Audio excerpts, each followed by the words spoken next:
And this, by the way, is not limited to America or France or the UK or the Vatican itself. Predator priests have been found in Asia, in Europe, the Americas, even in Africa. The Vatican has received a complaint from almost every major country, including in India. And some of these complaints date back to the 1950s. Our next report tells you the story of the decades-long priest sex abuse scandal that has now hit the Vatican.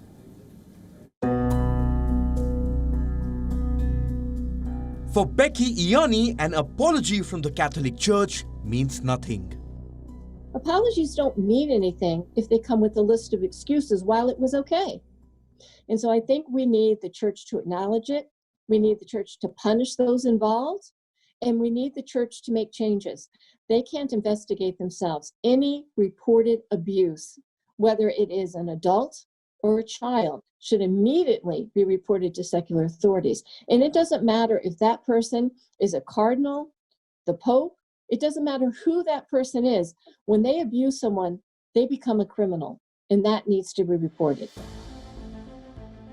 Becky Ianni represents SNAP, the survivors network of those abused by priests, an organization in America that represents victims of sexual abuse by priests. Collectives like SNAP have now opened worldwide because sexual abuse in the church is a global problem. From towns in Australia to schools in Ireland, major cities of the United States, and even churches in India.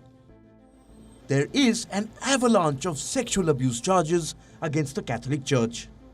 A wall of silence has protected the pedophile priests for years. Some accusations date back to the 1950s. The abuse went largely unreported in those years. But since the dawn of the 21st century, the Catholic Church has been fighting off allegations from almost all major countries. This includes India.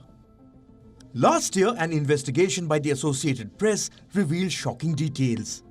There is a long history of powerful priests abusing nuns, with some accounts going back to the 1990s. Nuns across India have complained about unwanted sexual advances, even rape, with the Catholic hierarchy failing to protect the victims.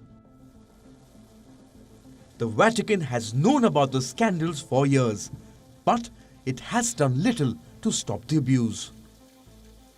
In some instances, it actively fought back the idea of an investigation by a foreign agency. In 2014, a United Nations panel criticized the Vatican with a scathing report. It called on the Vatican to remove child abusers from within its ranks and report them to law enforcement.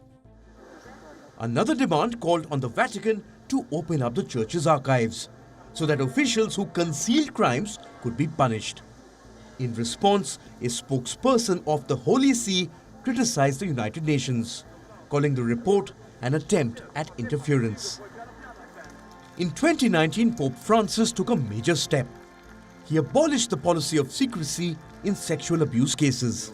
Church officials are now allowed to share information with law enforcement officials, and it is mandatory for the clergy to report sex abuse. But as recent revelations show, the Vatican needs to do a lot more to clean up its ranks. Bureau Report, WION, World is One. Thank you for watching Gravitas on WION's YouTube channel. If you want to stay up to date with what's happening around the world, then subscribe to our channel and don't forget to like and share. Thank you very much for watching WION, World is One.